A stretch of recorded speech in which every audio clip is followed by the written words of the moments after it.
Hello, welcome back everyone. LiquorHound here with you. Thank you for joining me for another one of my spirit review videos. Today we're going to be sitting down with a fantastic line of tequilas called Puro Verde. And we've got everything from their silver to their One-Ten silver, a Reposado Añejo, and an extra Añejo here to taste today. The thing that you need to know about Puro Verde is it simply means pure green. And that is a great descriptor for what these tequilas are all about. They are all USDA certified organic, and I find them to be very clean and just crisp, pure tequilas. Okay, nothing overwooded, nothing really heavy or sugary on them, but you're going to find that these are just a fantastic line of tequilas. So we're going to start with their organic silver. It's actually rested for 4 months in stainless steel containers. Now, some would say 4 months and that make it Reposado. Not necessarily. As long as it's in stainless steel, the maturation is not contributing anything to the taste profile, although some would argue that it does allow the spirit to kind of calm down and mellow out a little bit. From there, we're going to bypass this one, even though this is their newest bottling. This is actually the Puro One-Ten. It's a pure 110 proof coming straight off the still. But we're going to save that one for last. We're actually going to taste the Reposado after the organic silver. This one's rested for 8 months. Should be really nice and light. I do find that one rather enjoyable. Then we're going to go to the Añejo. 18 months in the oak for the Añejo. And last but not least, the extra Añejo. 5 years in the wood. Wow, we're going to see what that one's all about. Alright, let's get to the nosing. On the regular silver, it's almost a combination between what I consider fresh agave and baked agave. Most of the time in tequilas, you can pretty much distinguish the two. One's either going to be very veggie, sweet, fruity, or they're going to be more of a cooked, that baked, where they start getting a depth of flavor in the agave. This one leans towards the fresh, but I do get a little sense of a baked agave in there. Plenty of mint. And I definitely get that fresh agave because I'm getting a little bit of vegetable in there. And a definite good amount of floral. That's the one thing that's pretty unique about their silver that you don't find in very many, which is the big floral aspect. Alright, I'm going to go ahead and nose the 110. For it being 110, it's not too bad. I can get my nose in there. Reminds me of the organic silver, but it's not as creamy on the nose. You definitely get the alcohol, but it's more of a fresh agave versus the little bit of baked in there.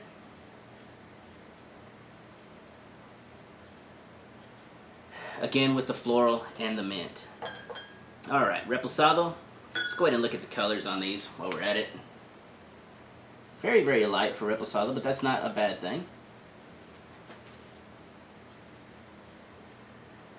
Yes, now we're starting to get into some barrel sugars.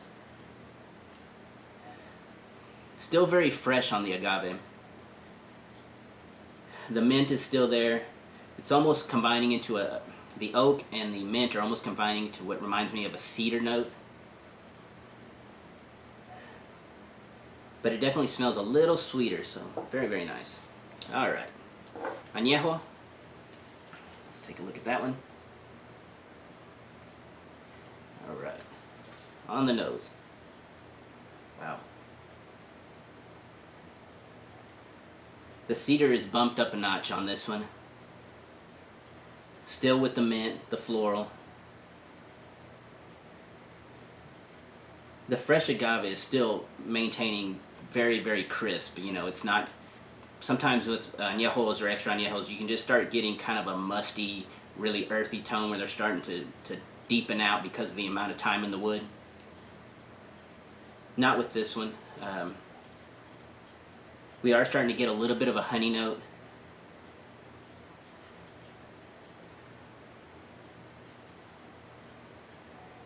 Yes, and the oak is a little more predominant than it was in the Reposado, but still not over oak by no means. Alright, extra añejo. Here's the color. We're getting there now. Again, we're going from 18 months for the Añejo all the way up to 5 years, so let's see what happens. Wow.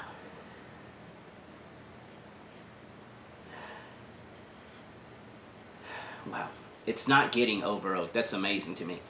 What it really feels like compared to the Añejo is where I could still get a little bit of the alcohol, warmth on the nose with the Añejo. Once it got here, it starts really mellowing out on the nose. The flavors are kind of all starting to balance.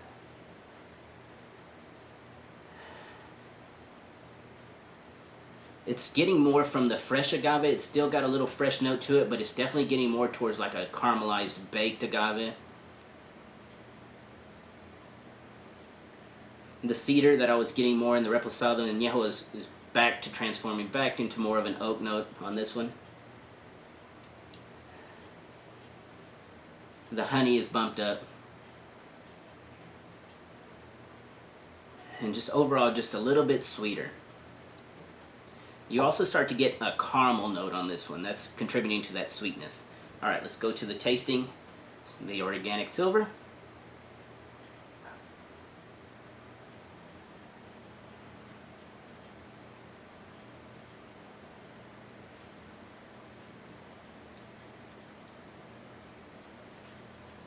Wow, very nice. I mean, as far as silvers go, it's going to be one of your favorites if you ever get to try this one. It is very creamy on the palate.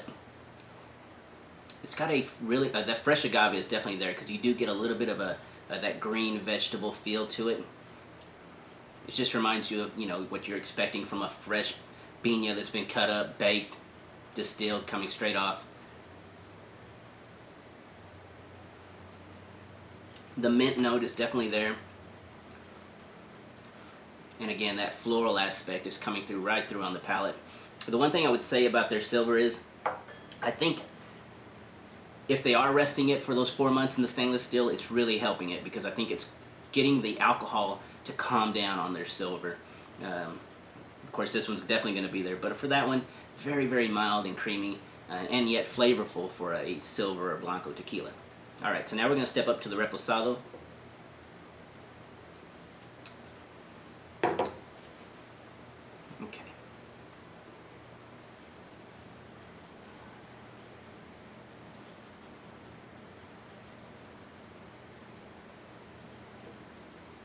Wow. So smooth. If you felt this one was creamy, it gets even softer in this one, okay? The alcohol is still a little, it's still there. I can get to the taste of it on the finish, but the agave,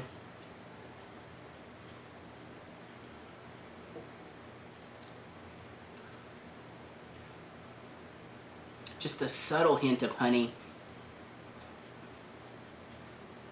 and still what feels like cedar to me on this one is coming through.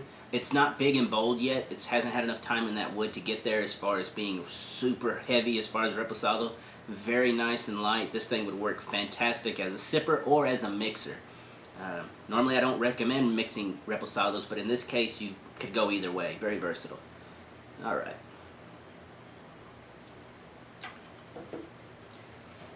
Alright, Añejo, 18 months in the wood.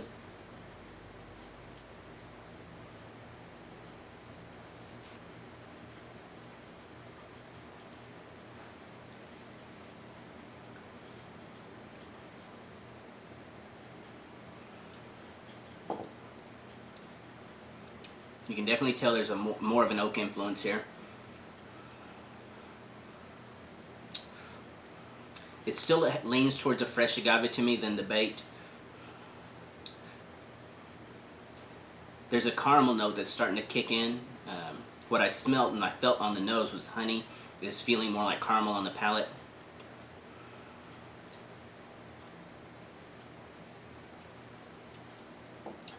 The mint note is starting to really take a back seat now, to where it was in the front on these two, well, towards the front on these two. It's starting to slide behind the oak on this one. Again, if you like bourbons, that type of thing, you won't mind this amount of oak because it's just contributing a little bit of vanilla and a little bit of a sweet feel. The agave flavor, while it's still maintaining fresh, it's starting to, this is where I am starting to get a little bit of that baked, that cooked agave feel on this one.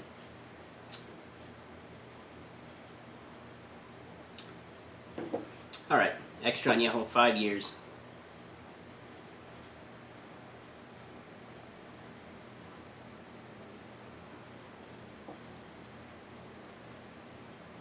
Wow.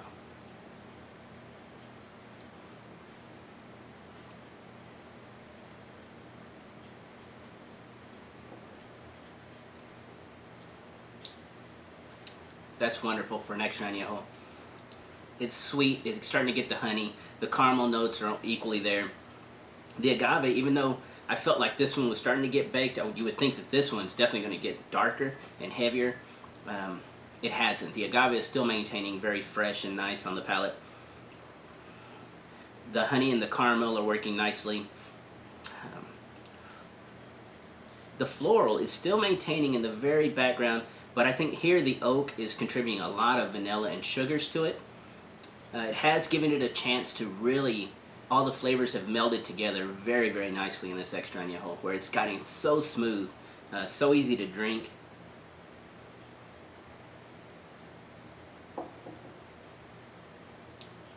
Wow. That's a lovely extra añejo. Again, it's a straightforward añejo. This isn't something that's finished in any kind of sherry barrels or anything fancy where you're going to start getting unusual flavors. But for a tequila to find this type of sweetness and yet balanced as far as the flavors, that's extraordinary. So let's get to the, oh, almost forgot, the Puro One-Ten. Yeah, I saved this one for last because it's going to be big. Okay. The finish on that extra añejo is just, that's the one thing, even on all of them, took the sip of water and you could still get that finish coming through. All right.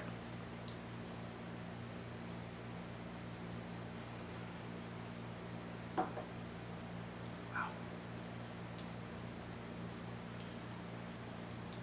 The proof is up.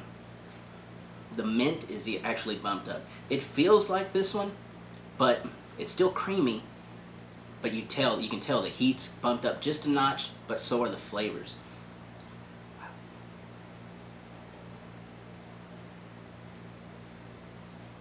So that creamy fresh agave, that big mint note, again, hint of cedar, which I wouldn't think I would get that in the silver, but you're definitely getting that one here. And the floral notes, they're all there. They're really big, and they're being just really brought forward with that alcohol proof. The great thing about the One-Ten, make great cocktails with it. I'm sure it'd make an amazing margarita. And so that's it for this line. I just wanted to let everybody know that, you know, Puro Verde is actually making its way around now, and I hope you get a chance to try these. They'll really bring you around to liking these and probably becoming possibly one of your favorites. So that's it for today. Thank you for joining me for another one of my YouTube videos. And everybody have a great evening, and cheers.